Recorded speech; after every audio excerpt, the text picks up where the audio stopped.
ನನ್ನ ಕನಸು ಏನು ಗೊತ್ತಾ? ಬನ್ನಿ ಒಂದು ನಿಮಿಷ ಹೇಳ್ತೀನಿ, ಬನ್ನಿ ಬನ್ನಿ ಹೇಳ್ತೀನಿ.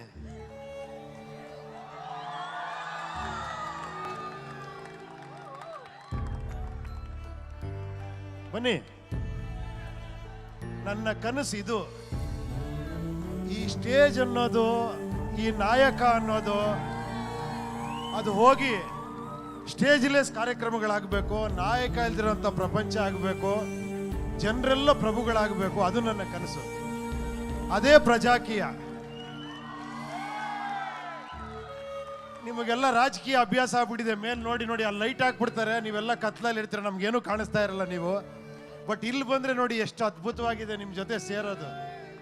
ಇದು ನಿಜವಾದ ಪ್ರಜಾಕೀಯ ಅಂತ. ಇದು ನನ್ನ ಕನಸು. ಅದು ನನಸಾಗೋದು ನಿಮ್ಮೆಲ್ಲರಿಂದ, ನನ್ನಿಂದ ಅಲ್ಲ. ಓಕೆನಾ? ಎಲ್ಲ ಒಂದ್ಸತಿ ಪ್ರಜಾಕೀಯ ಆ್ಯಪ್ನ ಡೌನ್ಲೋಡ್ ಮಾಡ್ಕೊಳ್ಳಿ. ಎಲ್ಲರೂ ನಾನು ಕೇಳ್ತಾರೆ, ನೀವು ಎಲೆಕ್ಷನ್ ನಿಂತ್ಕೊಳ್ಳಿ, ನೀವೇನೋ ಮಾಡಿ ಅಂತ. ಜನಕ್ಕೆ ಏನಕ್ಕೆ ಬೇಕು? ನಾನು ಎಲೆಕ್ಷನ್ ನಿಂತ್ಕೋಬೇಕಾದ್ರೆ ಒಂದು ಚೇಂಜ್ ಬೇಕು ಜನಕ್ಕೆ ಅಂತ. ನಾನು ಜನರಿಂದ ಅದನ್ನೇ ಎಕ್ಸ್ಪೆಕ್ಟ್ ಮಾಡ್ತಿದ್ದೀನಿ. ಆ ಚೇಂಜ್ ಏನು ಗೊತ್ತಾ? ಹಣ ಇಲ್ಸ್ಕೊಳ್ದೆ, ಜಾತಿ ಧರ್ಮ ನೋಡದೆ, ವಿಚಾರಗಳು ಓಟ್ ಹಾಕುವಂಥ ಮನೋಭಾವ ಮತದಾರರಿಗೆ ಬರಬೇಕು. ಅದು ನಿಜವಾದ ಬದಲಾವಣೆ. ಕರೆಕ್ಟ್ ಅಲ್ವಾ ಅಮ್ಮ? ಕರೆಕ್ಟ್ ಅಲ್ವಾ? Very simple. ನೋಡಿ, ಈ ಯುಗದಲ್ಲಿ ನೋಡಿ, ವೈರ್ಲೆಸ್ ಮೈಕ್ ಬಂದಿದೆ, ಡ್ರೈವರ್ಲೆಸ್ ಕಾರ್ ಬಂದಿದೆ. ನಾನು ಕ್ಯಾಶ್ಲೆಸ್ ಪಾರ್ಟಿ ಮಾಡ್ರೆ ಅದು ಹೆಂಗ್ರಿ ಆಗುತ್ತೆ ಅಂತಾರೆ. ದುಡ್ಡು ಬೇಕಮ್ಮ ಎಲೆಕ್ಷನ್ ಇಲ್ಲೋದಕ್ಕೆ?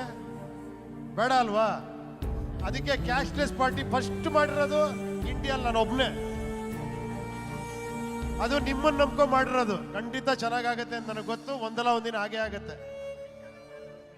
ನೋಡಿ ನೋಡಿ ನೋಡಿ ನೋಡಿ, ಒಂದ್ ನಿಮಿಷ ನನಗೆ ಒಂದು ಅರ್ಥ ಆಗ್ತಿದೆ ಇವಾಗ. ಏನ್ ಗೊತ್ತಾ? ಕೆಳಗೆ ಬಿಟ್ರೆ ಈ ಕಡೆ ಬನ್ನಿ, ಆ ಕಡೆ ಬನ್ನಿ, ಹಿಂದೆ ಬನ್ನಿ, ಮುಂದೆ ಬನ್ನಿ ಅಂತ ಮತ್ತೆ ನನ್ನ ಮೇಲೆ ಕಳಿಸ್ಬಿಡ್ತಾರೆ. ಸರ್ ಬೆಟ್ರು ಸರ್, ನೀವು ಮೇಲೆ ಹೋಗ್ಬಿಡಿ ಸರ್, ನೀವೆಲ್ಲರೂ ಕಾಣಿಸ್ತೀರಾ ಅಂತ. ಅಂದ್ರೆ ಇದರಿಂದನೇ ರಾಜಕೀಯ ಸ್ಟಾರ್ಟ್ ಆಗಿರೋದು. ರಾಜಕೀಯ ಯಾರಿಂದನೂ ಸ್ಟಾರ್ಟ್ ಆಗಿಲ್ಲ, ನಮ್ಮಿಂದನೇ ಸ್ಟಾರ್ಟ್ ಆಗಿರೋದು. ನಮ್ಮಿಂದನೇ ಕೊನೆ ಆಗ್ಬೇಕದು. ಕರೆಕ್ಟಾ? ಓಕೆನಾ ಸರ್? ಅಲ್ವಾ ಅಮ್ಮ? ಕರೆಕ್ಟ್ ಅಲ್ವಾ? ನೋಡಿ, ಅದಕ್ಕೆ ನಾನು ಇಲ್ಲಿ ಬಂದಿದ್ದೀನಿ ಕೆಳಗಡೆ.